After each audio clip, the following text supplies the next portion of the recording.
بسم اللہ الرحمن الرحیم۔ ڈاکٹر مسعود الدین عثمانی رحمۃ اللہ علیہ کہا کرتے تھے کہ مولوی کبھی دائی نہیں بن سکتا ہے، اور دوسری بات یہ ہے کہ مولوی کبھی نہیں مانے گا ایمان عقیدے کی بات کو، کیونکہ اس کا پیٹ دین کے ساتھ لٹکا ہوا ہے۔ تو یہ معاملہ ہے۔ اور ایک مثال دیا کرتے تھے کہ ایک مولوی نے شرط لگائی کہ اونٹ کی دم نہیں ہوتی ہے۔ گھر والوں نے اور خاص کر بیوی نے سخت سست کہا کہ دیکھو تم شرط ہار جاؤ گے، تو مولوی صاحب نے کہا میں مانوں گا ہی نہیں۔ تو بیوی بھی پھر مولوی کی بیوی تھی، اس نے کہا کہ اگر بڑی محفل میں انہوں نے اونٹ کی دم تمہارے ہاتھ میں پکڑا دی تو پھر کیا کرو گے؟ تو مولوی صاحب کہنے لگے میں اونٹ کی دم لہرا لہرا کے کہوں گا کہ نہیں ہے نہیں ہے نہیں ہے۔ بالکل یہی ہوا ہے۔ اس ویڈیو کلپ کے اندر ایک سوال کیا ڈاکٹر اسرار احمد سے کسی نے کہ دیکھو ایک بہت بڑے بزرگ ہیں جن کو دنیا جانتی ہے، اور وہ علی جویری کی قبر کے اوپر آ کے انہوں نے چلا کیا خلاف شریعت اور مشکل کشائی یہاں سے آ کے کہتے تھے ہوتی ہے، اور جاتے جاتے یہ شعر گنگنا گئے۔ محی الدین چشتی کی طرف اس کا اشارہ تھا کہ گنج بخش فیض عالم مظہر نور خدا ناکسارہ پیر کامل کاملانہ رہنما۔ اور آج باٹی کے اندر بہت بڑے حروف کے اندر یہ اس ہاتے میں لکھا ہوا ہے، دور سے یہ شعر نظر آتا ہے۔ یہ خالص شرکیہ شعر ہے، گمراہی ہے، اللہ کی کتاب کا انکار ہے۔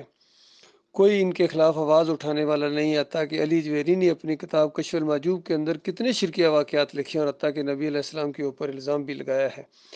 یہ ساری چیزیں موجود ہیں، تو اس کے باوجود جو ہے لوگ وہاں آ کے دعائیں مانگتے ہیں، چڑھاوے چڑھاتے ہیں، تو اس کے بارے میں آپ آواز کیوں نہیں اٹھاتے ہیں؟ یعنی اس سوال بھی تھا اور ساتھ ہی اعتراض تھا ڈاکٹر اسرار کے اوپر کہ آپ اس قبر پرستی کے اوپر خلاف آواز کیوں نہیں اٹھاتے ہیں؟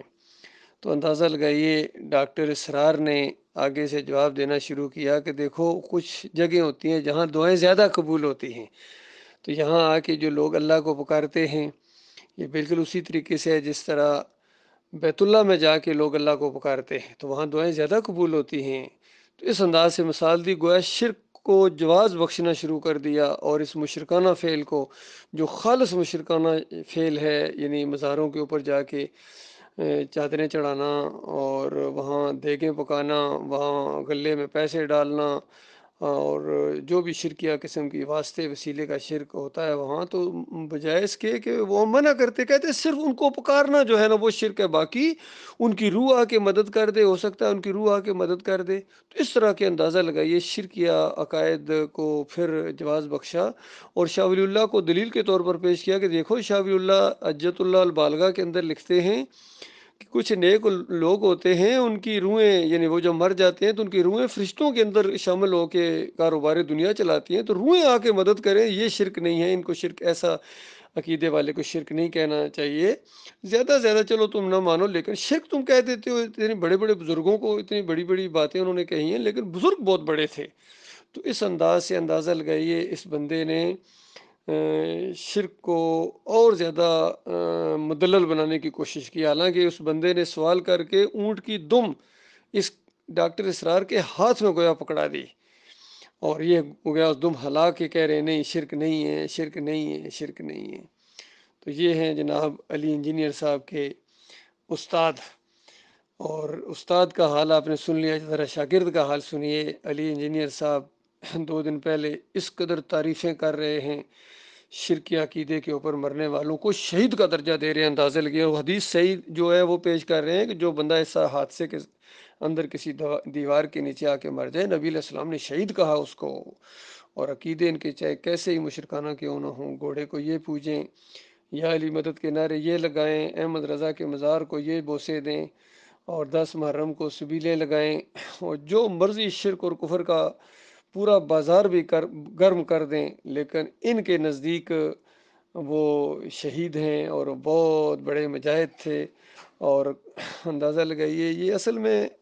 ان کا اپنا عقیدہ بھی انہی کے مطابق ہے، چونکہ رافضی ذہنیت ہے، اور صحابہ اکرام کو یہ سب و شتم کرتے ہیں، اس وجہ سے یہ آپس میں دینی بھائی ہیں۔ تو ظاہری بات ہے ان کا آپس میں پیار محبت تو ہے، انہوں نے سوگ بھی منایا ہے ہر جگہ، اور ہمارے پرائم منسٹر صاحب جنازہ پڑھنے گئے ہیں، ان کو کوئی پرواہ نہیں ہے قرآن کی، حدیث کی، آخرت کی، دین کی، ان کو ہوا بھی نہیں لگی ہے، یقین کیجیے۔ تو بہرحال ہر ایک اپنے انجام کو پہنچے گا بھائی، سارے لگے ہوئے اپنی ڈگڈگی بجا رہے ہیں، شرک کو تھپکی دیتے ہیں اس مشرک قوم کو اور زیادہ کہ بالکل ڈٹے رہو۔ طارق جمیل کا کل میں نے ایک کلپ سنا، عجیب عجیب کہانیاں، پتہ نہیں کہاں سے شیطان اس کے اوپر وہی کرتا ہے، کہتا ہے قیامت سے پہلے 30 سال تک کوئی بچہ نہیں پیدا ہوگا اور قیامت کا زلزلہ بچوں پر نہیں آئے گا۔ حالانکہ قرآن کے اندر اللہ تعالیٰ نے یہ بیان یعنی دیا ہے کہ قیامت کا زلزلہ، سورہ الحج کی شروع کی آیتیں ہیں کہ قیامت کا زلزلہ بہت سخت زلزلہ ہے، اس دن ہر دودھ پلانے والی اپنی بچوں کو بھول جائیں گی، تو بچے کو تو دودھ پلایا جاتا ہے، اور کوئی ایسی یعنی مادہ نہیں ہوگی جس کا حمل نہ گر جائے اس خوف کی وجہ سے۔ لیکن یہ طارق جمیل صاحب کہتے ہیں 30 سال پہلے کوئی بچے ہی نہیں پیدا ہوں گے، یہ کہاں سے کہانیاں گڑھتے ہیں؟ طاہر القادری ہوں، طارق جمیل ہوں، اور جتنے بھی یہ تبلیغی جماعت والے، یہ جنید اور پتہ نہیں اور کتنے کریکٹر، ایک سعید انور ہیں، ایسے ایسے قصے سناتے ہیں لوگوں کو۔ اور زکریا صاحب کی کتاب تو بھری پڑی ہے قصوں سے، سارے صوفیوں کا یہی حال ہے، عبد القادر جیلانی کی کتابیں، محی الدین چشتی کی ہوں، علی جویری کی کشف المحجوب ہو، شاہ ولی اللہ کی کتابیں ہوں، مجدد الافسانی کے ملفوظات ہوں، جتنے بھی ہیں ان شرک اور کفر سے یقین کیجئے قصے اور کہانیوں سے بھرے پڑے ہیں، اور قرآن کا انکار اور توحید کو اس طرح انہوں نے تروڑ مروڑ دیا، مکس کر دیا آپس میں، اتحاد کو اور وحدت الوجود اور وحدت الشہود، اور تاکہ عوام کو اب کچھ سمجھ ہی نہ آئے۔ جب اس طرح علماء کا یہ حال ہو جائے تو اللہ کے بندے امت مسلمہ پر قہر و غضب کیوں نہ اللہ کا بڑھ کے۔ بہرحال ابھی تو آغاز ہوا ہے، آگے بہت سخت معاملات آنے والے ہیں۔ اللہ کے بندوں، اس کے بچنے کا صرف ایک ہی طریقہ کہ ایمان کی طرف آؤ، توحید خالص کی طرف آؤ، یہ توحید کی دعوت اٹھی ہے، اس کا ساتھ دو، اور شرک اور کفر کو چھوڑو، ان فرقوں سے نکلو، چاہے یہ مذہبی فرقے ہوں، چاہے سیاسی فرقے ہوں، بریلوی ہوں، دیوبندی ہوں، اہل حدیث ہوں، سلفی ہوں، چکڑالوی، سہروردی، نقشبندی،